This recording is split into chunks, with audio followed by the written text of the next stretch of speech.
njoba okwesibili ngingena phakathi kwalomuzi ngingene ubaba eqala ukuzongena khona. Bantwana basezulwini ngibika udaba engithengilele esontweni edlule lwenzeka ngilele. Ngibona ngiyahamba umhlangano obheke eKhenani abantwana basezulwini. Hamba umntwana umhlangano uthola uma uqondana nenkantolo indwedwe mina ngwasendwedwe bangcwele. Njengoba umhlangano uqondene nendwedwe sabona ubaba umisa umhlangano.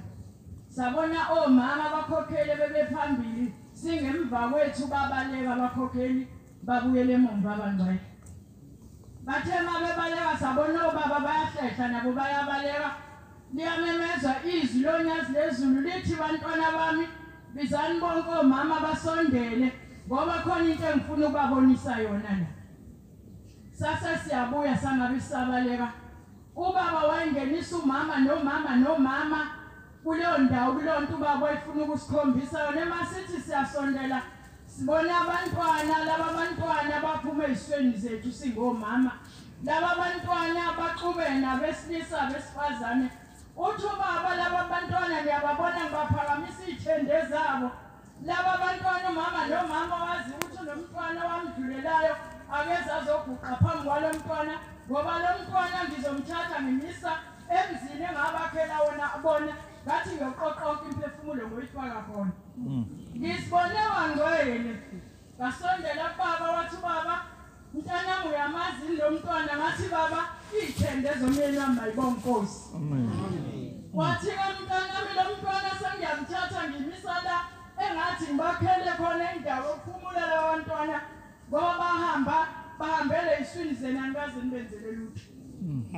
Bantwana basezulwini umyeni wami wazama ukuthi uzama indlela ukuthi amlungiselele umntwana ngoba umntwana omqala kumina. Uthe emlungisela waseyadlula emhlabeni engakaqedi nedingo zomntwana. Lo mntwana abantwana basezulwini akalona uhlupho kodwa indlela enza ngayo ukhombisa ukuthi umntwana onamandla onolaka ngoba ngenye ilanga uma efika uyathi mina ma ungasho ukuthi wena usiniphiwa uyena omdala wathi mina ngimdala ngoba ubaba wathi mina ngimdala. Ngelinye ilanga umuntu uye ngithi lapha ethempeleni wabanye ngimhlele nabo ngithi ngingamangale malithi mina ngumangantanda angena mina usiniphiwa ngomncane.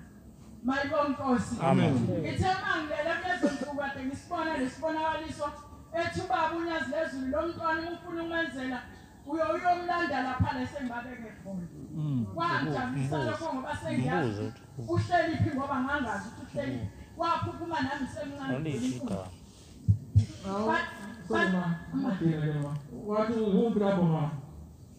Igama inkulumo ichazela izwakala. Yebo, wadlula umntwana ngisemncane umshumayeli weNkosi ngisanda kugana lo wamuzi ngangabona ukuthi sekudlula umntwana. Ngishembe uthi ubabeke kuphi indawo? Uthi ubabeke phakathi kuleli khaya la kubekwa khona imphefumulo abantu sebedlulile mayibonke Nkosi. Uthi emveni kwalokho ngasibona abantwana basezulwini ongazi ukuthi ngizonikela kuwona lo muzi.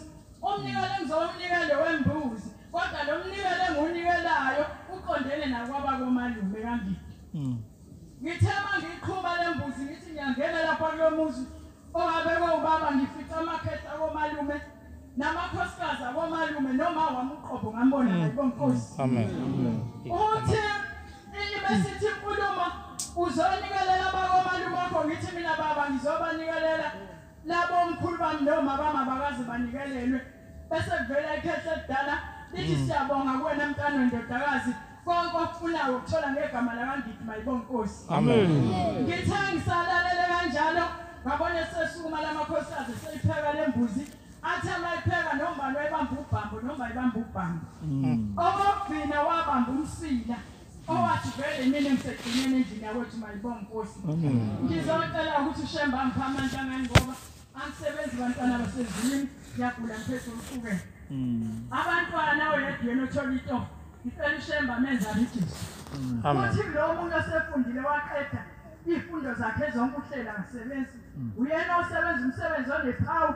Ngiyamcela ushembe amenza ukuthi umsebenzi omuhle akwazi ukuthetha amaqala ashwabise mayibonke Nkosi. Amen. Ngicela unciphe ushemba khule mayibonke Nkosi. Amen.